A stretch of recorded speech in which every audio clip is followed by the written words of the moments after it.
西は始めまして、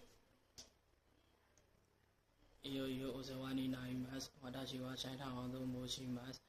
本日自己紹介をさせていただき誠にありがとうございます。私は2018年に高校を卒業しました。2018年11月に日本国立工科技術大学の土木学部に入学しました。私は大学の1年生から建設工事会社でアルバイトをしました。建設木材暖房感覚と建設機械感覚土木仕事にもいろいろ伺いました。その結果で日本で建設土木分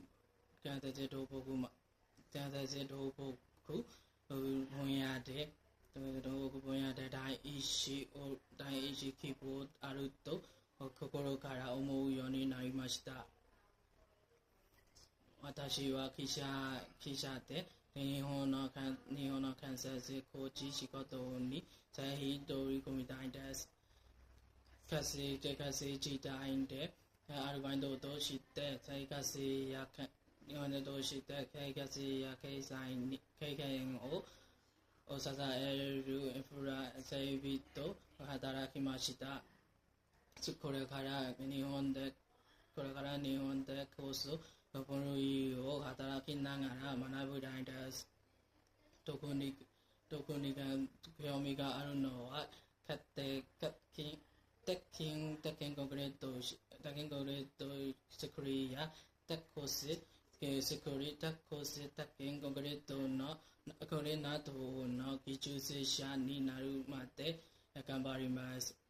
会社様やお客様が信頼される技能者になって日本で長く働けるように頑張ります。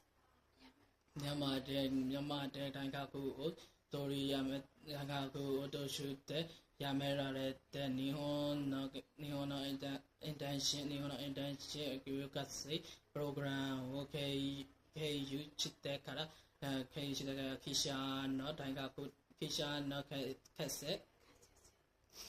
の建設工事に入りたいと考えました。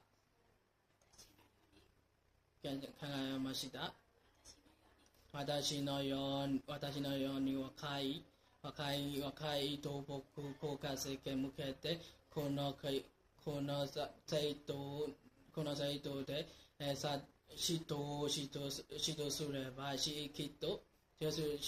ばさらにမြန်မာからの生徒さんは日本の建設土木に働くことを確信しております。安社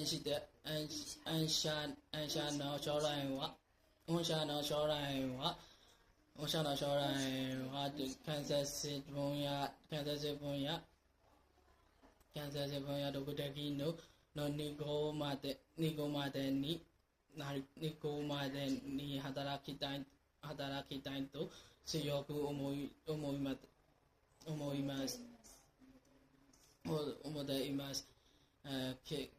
記者へ抑えていただきます。どうぞよろしくお願いします。